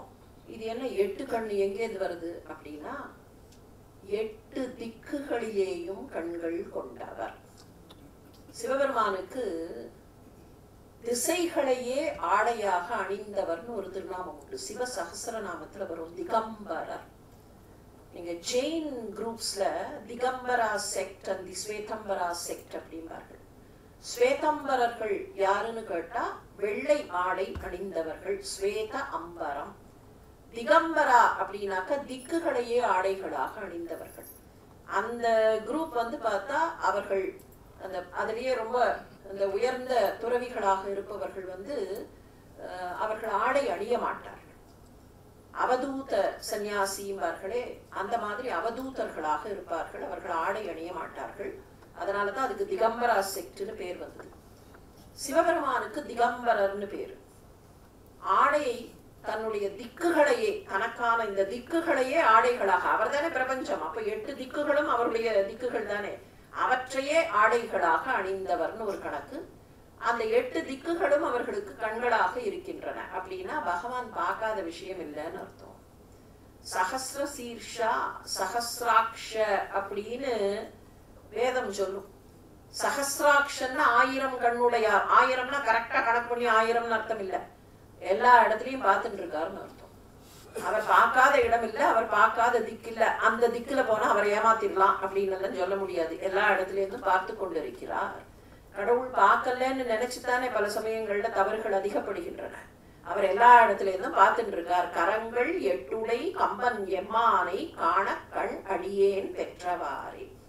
அவர் எல்லா திக்குகளையும் பார்த்து கொண்டிருக்கிறார். நான் தப்பு பண்ண போது என் பார்வையை எடுத்தார். இப்போது நான் வருவதை பார்த்து எனக்கு பார்வையை தருகிறார். அழகான ராகாரம் இருக்கும் ஏகாம்பரேஸ்வரர் திருக்கோயில்ல. எள்கள் இன்றி இமையவர் கோனை ஈசனை வழிபாடு செய்வாள் போல் உள்ளத்து உள்கி உகந்து உமைநங்கை வழிபடச் சென்று நின்றவா கண்டு வெள்ளம் காட்டி வெருட்டிட அஞ்சி வெறுவி ஓடி தழுவ வெளிப்பட்ட கள்ளக்கம்பனை எங்கள் பிரானை காண கண் அடியேன் பெற்றவாறே. முதல்லலாம் கொஞ்சம் கண்ணு இப்பதான் பார்வை வந்ததுன்னு கொஞ்சம் இதா இருந்தார் இல்லையா? இப்ப கொஞ்சம் உரிமை வந்துருது. அவருக்கு அந்த உரிமை எடுத்துக்கலாம். அந்த உரிமையில இப்ப கொஞ்சம் நையாண்டி பண்ண ஆரம்பிச்சிட்டார். எள்கள் இன்றி இமையவர் கோனை ஈசனை வழிபாடு செய்வாள் போல். தேவர்கள்லாம் இந்த இறைவனை எப்படி வழிபட்டார்கள்? ஆனா அதெல்லாம் ஒண்ணுமே இல்லைங்கிற மாதிரி இவள் என்ன செய்தாள் தெரியுமா? அப்படியே அவரை தழுவி வழிபட்டாள். ஈசனை வழிபாடு செய்வாள் போல். அவர்களா நீங்கள்லாம் வழிபட்டது ஒண்ணுமே இல்லப்பா, நான் எப்படி வழிபாடு பண்ணணும்னு காட்டுறேன் பாருங்கள் அப்படின்னு உமை அந்த ஈசனை தழுவி வழிபட்டாளே. உள்ளத்து உள்கி உகந்து உமை நங்கை. அவ அப்படியே மனசுல நினைச்சு, நீங்கெல்லாம் அப்பப்போ விட்டு விட்டு விட்டு விட்டு வழிபடுகிறீர்கள். கொஞ்ச நாளி வழிபாடு, அதுக்கப்புறம் பரவாயில்ல என் வேலையெல்லாம் இருக்கு. தேவேந்திரன் போயிட்டான், சிம்மாசனத்துல போய் உட்காந்துட்டு அங்க ஊர்வசி ரம்பை எல்லாம் ஆடின ஆட்டத்தெல்லாம் பார்த்துட்டு அப்புறம் திரும்பி வந்தான். அதனால விட்டு விட்டு விட்டு விட்டு வரக்கூடிய பக்தி இல்ல. அவள் எப்போதும் உள்ளத்தில் வைத்து உங்களை எள்ளி நகையாடுவது போல அவள் இப்படித்தான் வழிபட வேண்டும்னு காமிச்சாலே. உள்ளத்து உள்கி உகந்து உமை நங்கை வழிபட சென்று அவ போய் பூமியில நான் கஷ்டப்பட்டு வழிபடுகிறேன்னு வந்து வழிபட்டாளே. அத பார்த்தாராம். அந்த படத்துல பார்த்தோம்ல, மேலேந்து பார்த்துட்டு இருக்காரு. வழிபட சென்று நின்றவா கண்டு அவ போய் அப்படி வழிபட்டதை பார்த்து அவளை கொஞ்சம் பயமுறுத்துறதுக்காக வெள்ளம் காட்டி வெருட்டிட, அந்த நதியில அப்படி வெள்ளத்தை வரவழைச்சு வெள்ளம் காட்டி வெருட்டிட அஞ்சி வெறுவி ஓடி அவ பயந்து போய் அப்படியே ஓடி போய் அந்த மணல் லிங்கத்தை கட்டி கொண்டாளே. வெள்ளம் காட்டி வெருட்டிட அஞ்சி வெறுவி ஓடி அப்படி தழுவியவுடன் வெளிப்பட்டவர். ஓடி தழுவ வெளிப்பட்ட கள்ளக்கம்பன். இவர் சாதாரணமானவர் இல்ல, கள்ளத்தனம் பண்றவர். அங்க உட்கார்ந்துட்டு அவ என்ன பண்றான்னு பார்த்து அவ இந்த மாதிரி ஓடி வந்து தழுவி கொண்டவுடன் வெளிப்பட வேண்டும்னு கள்ளத்தனம் செய்து கொண்டு உட்கார்ந்திருந்தாரே, அந்த கள்ளக்கம்பனை எங்கள் பிரானை காண கண் அடியேன் பெற்றவாறே. கள்ளக்கம்பன்கிறது அம்பிகை கிட்ட விளையாடினாருங்கிறதுனால மாத்திரம் இல்லை. நாங்க தப்பு பண்றச்சே பார்த்துட்டு இருந்துட்டு நாங்க அழுத உடனே வந்து ஓடி வந்து எங்களுக்கு நன்மையை தருகிற கள்ளத்தனம் தானே. அதுவும் கூட ஒரு வகையில் கள்ளத்தனம் தானே. நான் தப்பு பண்ணும்போது நான் மகிழ மரத்தடிக்கு போய் சத்தியம் பண்ணும்போது அதையெல்லாம் வேடிக்கை பார்த்துட்டு அப்புறம் எனக்கு பார்வையை எடுத்து இப்ப நீயே எனக்கு பார்வையை தருகிறாயே, இந்த கள்ளத்தனமும் நீதானே செய்கிறாய். கள்ளக்கம்பனை எங்கள் பிரானை காண கண் அடியேன் பெற்றவாறே. பெற்றம் ஏறு உகந்து ஏற வல்லானை பெரிய எம்பெருமான் என்று எப்போதும் கற்றவர் பரவப்படுவானை காண கண் அடியேன் பெற்றதென்று கொற்றவன் கம்பன் கூத்தன் எம்மானை குளிர் பொழில் திரு நாவல் ஆரூரன் நற்றமிழ் இவை ஈரைந்தும் வல்லர் நன்னெறி உலகு எய்துவர் தாமே. பெற்றம் ஏற உகந்து ஏற வல்லானை. அந்த ரிஷபத்தின் மீது, காளையின் மீது, மாட்டின் மீது உகந்து விருப்பத்தோடு ஏறக்கூடியவனை பெரிய எம்பெருமான். நல்ல படித்தவர்கள் என்ன செய்வார்கள்? கற்றவர் பரவ.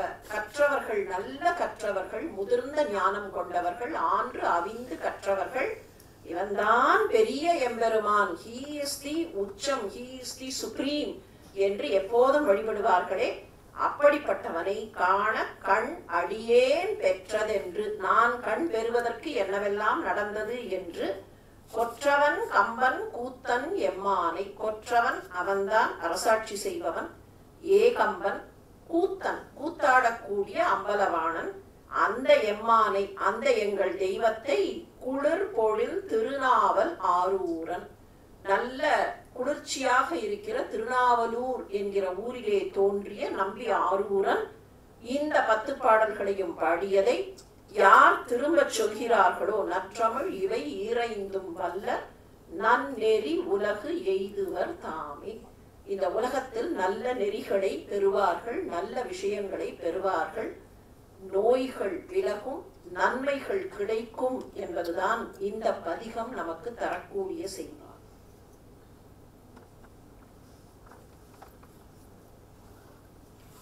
ஆலம்தான் உகந்து அமுது செய்தானை, ஆதியை அமரர் தொழுதேத்தும் சீலம்தான் பெரிதும் உடையானை, சிந்திப்பார் அவர் சிந்தை உளானை, ஏலவார் குழலாள் உமை நங்கை என்றும் ஏத்தி வழிபடப் பெற்ற காலகாலனை, கம்பன் எம்மானை காண கண் அடியேன் பெற்றவாறே.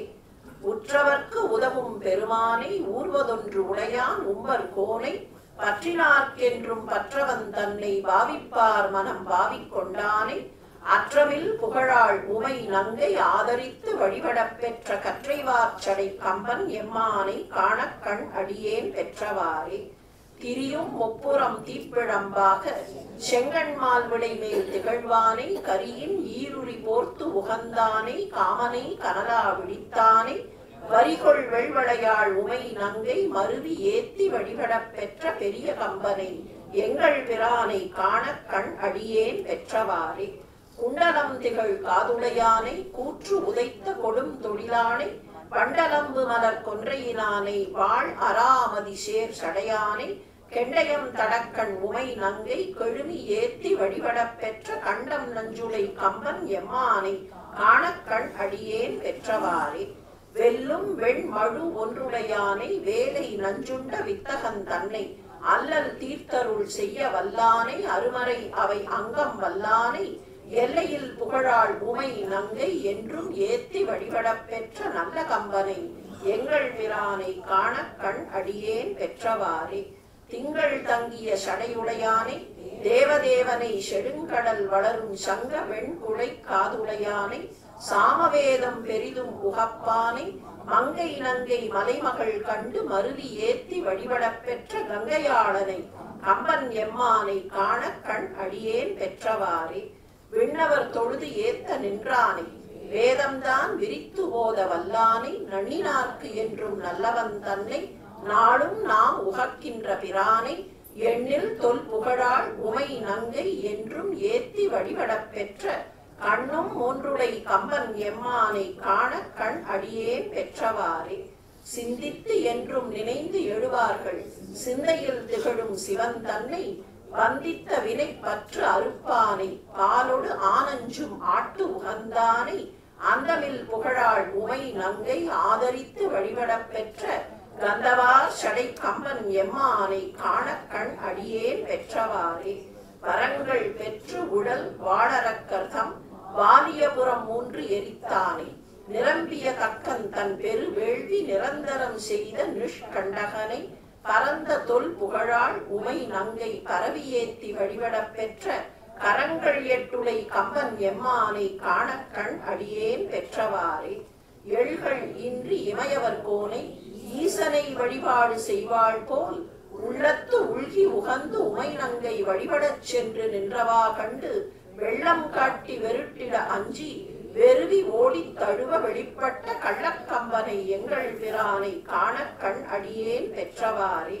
பெற்றம் ஏறு உகந்து ஏறவல்லானை பெரிய எம்பெருமான் என்று எப்போதும் கற்றவர் பரவப்படுவானை காணக்கண் அடியேன் பெற்றதென்று கொற்றவன் கம்பன் கூத்தன் எம்மானை குளிர் பொழில் திருநாவல் ஆரூரன் நற்றமிழ் இவை ஈரைந்தும் வல்லர் நன்னெறி உலகு எய்துவர் தாமே. திருச்சிற்றம்பலம். பெரியோர்களே, நாளை திருஞான சம்பந்தருடைய சடையாய் எனுமால் சரண் நீ எனுமால் என்கிற பதிகம் திருமணத் தடைகள் நீங்குவதற்கும் நல்ல வகையில் திருமணம் நடப்பதற்கும் நோய்கள் அகல்வதற்கும் விஷம் தீருவதற்கும் பகைவர்கள் ஏதேனும் தீங்கு செய்தால் அந்த தீங்குகள் நீங்குவதற்கும் ஒரு சேர இருக்கிற ஒரு பதிகம் திருமருகல் பதிகம்னு பேரு. சடையாய் எனுமால் சரண்ணி எனுமால் என்கிற பதிகம். நாளை ஞானசம்பந்த பெருமானோடு சந்திப்போம். திருச்சிற்றம்பலம். நமச்சிவாய.